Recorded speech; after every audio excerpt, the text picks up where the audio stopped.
జిల్లాలో రోడ్లపై ఎక్కడ చూసినా మూగజీవాల మందలే కనిపిస్తున్నాయి. మెయిన్ రోడ్లతో పాటు చౌరస్తాలు పశువుల సంచారానికి అడ్డాగా మారాయి.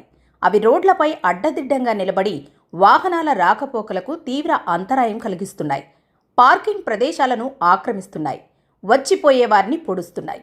వీటి వల్ల తరచూ వాహనదారులు ప్రమాదాలకు గురవుతున్నారు. దీంతో ప్రజలు, వాహనదారులు తీవ్ర ఇబ్బందులు పడుతున్నారు. తోపుడు బండ్ల చిరు వ్యాపారులు పశువుల తాకిడితో విక్రయాలు జరుపుకోలేని పరిస్థితి ఏర్పడింది. మెయిన్ రోడ్లతో పాటు నేషనల్ హైవేలపై పశువులు విచ్చలవిడిగా తిరుగుతున్నాయి. వీటిల్లో కొన్ని వాహనాల శబ్దానికి బిత్తరపోయి ఒక్కసారిగా చెల్లాచెదరవుతుండటంతో ప్రమాదాలు జరుగుతున్నాయి. పశువుల సంచారంతో పగటిపూట ట్రాఫిక్కు అంతరాయం కలుగుతుండగా రాత్రి వేళల్లో యాక్సిడెంట్స్ జరుగుతున్నాయి.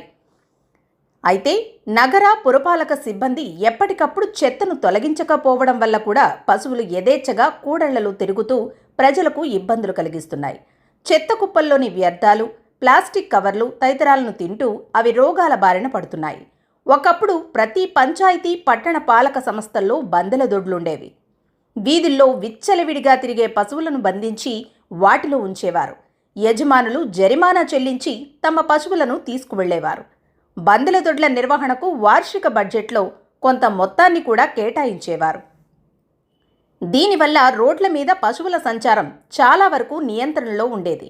ప్రభుత్వాల అలక్ష్యం వల్ల చాలా చోట్ల బందెల దొడ్లు కాలగర్భంలో కలిసిపోయాయి. పలు ప్రాంతాల్లో అధికారుల అశ్రద్ధ, సిబ్బంది లేమి, పశువులను తరలించడానికి సరిపడా వాహనాల కొరత వల్ల ప్రజలకు ఇక్కట్లు తప్పడం లేదు. తెలుగు రాష్ట్రాల్లో నగర పురపాలక సంస్థల చట్టాల ప్రకారం రోడ్లపైకి పశువులను వదిలే యజమానులపై న్యూసెన్స్ కేసులు పెట్టవచ్చు. కోర్టుల ద్వారా జరిమానాలు, శిక్షలు పడేలా చేయవచ్చు.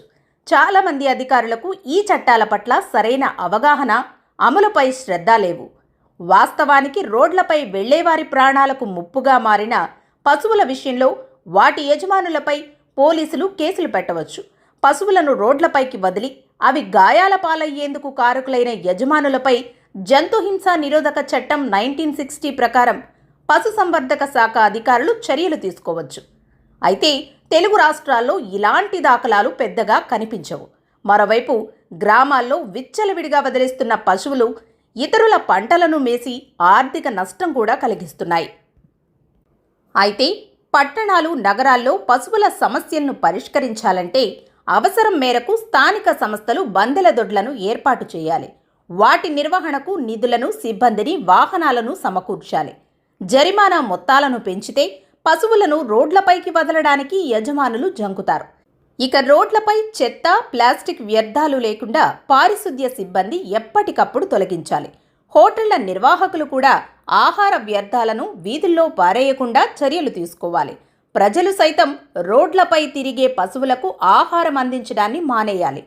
పోలీసు, పశుసంవర్ధక శాఖ అధికారులు, స్థానిక సంస్థల పాలకవర్గ సమన్వయంతో కృషి చేస్తే రోడ్లపై పశువుల సంచారాన్ని చాలా వరకు నిరోధించవచ్చు.